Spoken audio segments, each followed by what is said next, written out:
The true history of ancient human civilization is far older and was far more advanced than we were ever taught in school. And the mysterious site of Machu Picchu in Peru is just one example of this.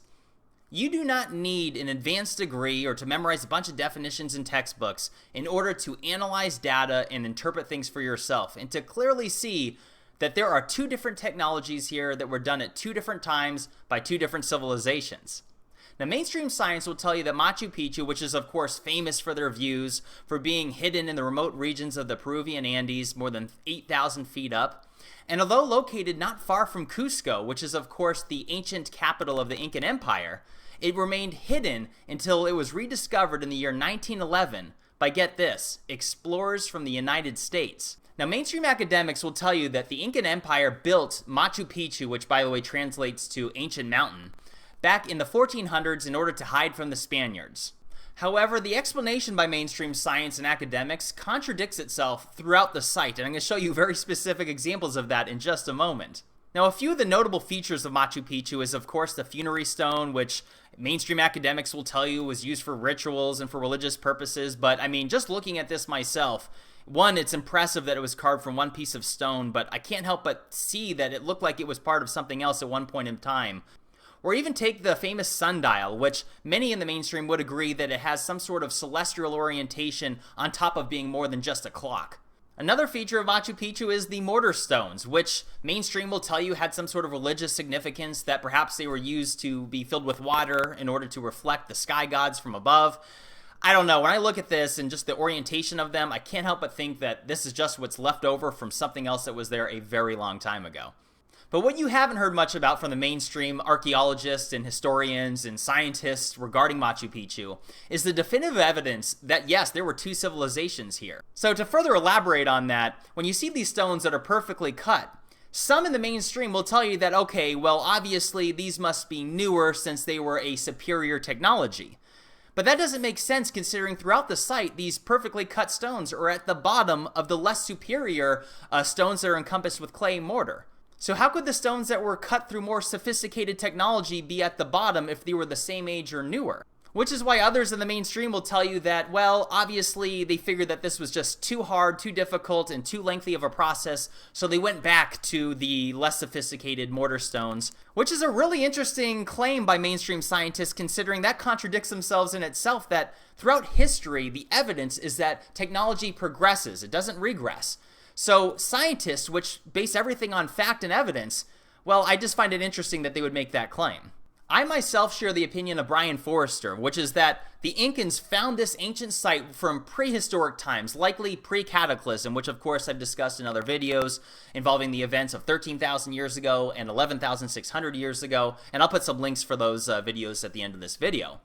But Brian Forrester, if you're not familiar with, I'll also include links to his YouTube channel and his website.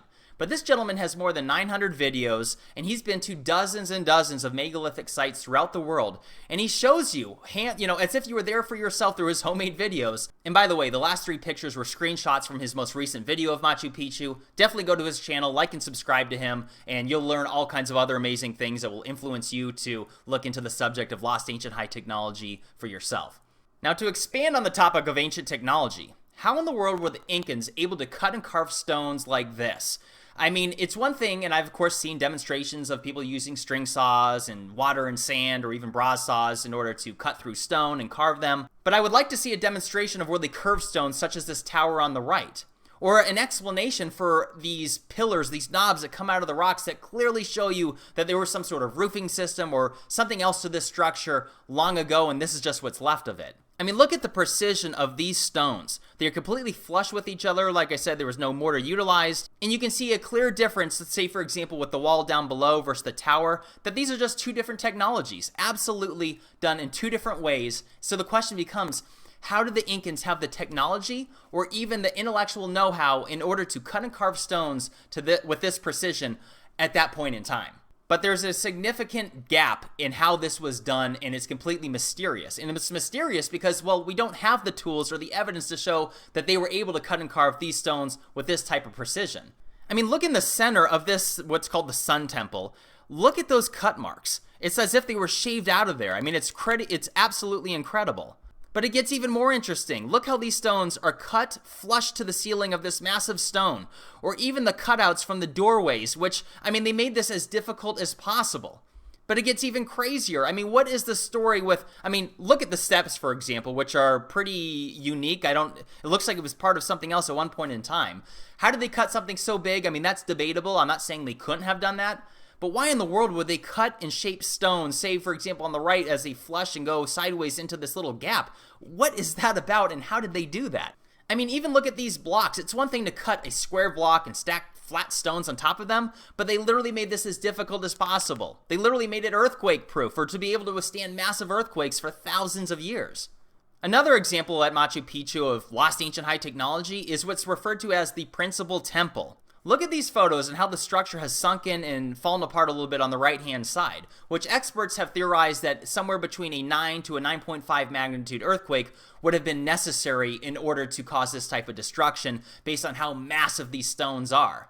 But this contradicts itself for the mainstream scientists who claim that these large cut stones of the more superior precision are newer. Because after all, these other structures that you see here at Machu Picchu would not have been able to survive a 9 to a 9.5 magnitude earthquake, or probably not even an 8.0. So it completely contradicts themselves altogether. But going back to the principal temple, you can see these knobs on the upper part of it. You can see the knobs on the right-hand side and left-hand side, as well as these 2 holes on each side, so 4 holes in total on each side, I should say. And also the cutout knobs on the 2 massive stone blocks right there. I mean, clearly, what we're looking at here was part of something completely different in that, and again, this is just what's left of it. Now, earlier in the video, I mentioned Cuzco, the capital of the Incan Empire. Now, there are relics left over from the Incan Empire, as well as this lost ancient civilization. And when you walk down the many sidewalks and streets of Cuzco, one side of the street will have one technology, and the other side of the street will have the complete opposite. And when you look at some of these cut marks, I mean, oh my goodness, what would it take to do that? Again, show me a string saw able to cut and carve these many corners. I mean, in modern day stonemasons literally utilize diamond bit drills, routers, and machines in order to do anything of this magnitude. In fact, they even use computers and lasers and other types of technology in order to measure and construct these things. So how are the ancients able to do it despite such a lack of evidence or the ability to do so based on what mainstream academics have taught us? Again, I don't doubt the abilities of ancient humans, except for the fact that we have so little evidence of any of this. It makes you wonder. And when you make the comparison between Cuzco and going back up to the walls up in Machu Picchu, and forgive me for some of these graphics, I got these photos off Google Images, obviously. But when you make the comparison, it's pretty unbelievable. And this reminds me, and I'll have to make a video on Sacsayhuaman, which is also located just minutes from Cuzco. These stone blocks are unbelievably heavy. They're huge.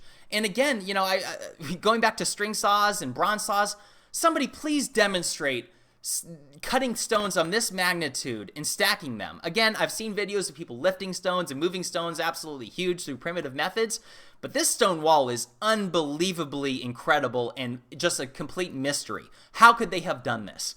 Like I said, the true history of ancient human civilization is far older and was far more advanced than we were ever taught in school, and you don't need an advanced degree to realize this. Machu Picchu is just one example of this. I highly recommend you check out the water erosion around the enclosure of the Sphinx, Göbekli Tepe, Gunung Padang, which I'm making a video on. I'm working on that now. But if this topic interests you, I highly recommend you check into the works of John Anthony West, Randall Carlson, Graham Hancock, Robert Bivall, Richard Crucero, and there's many, many others that are worthy of mention that have influenced me to make these videos and share what they've learned through decades of research. And clearly, the truth is coming out, guys. So I'll leave it at that. I'm Jimmy. This is Bright Insight. Like and subscribe. Leave me a comment. Let me know what your thoughts are. And I have many other videos to come on a whole wide variety of topics. Take care, everybody.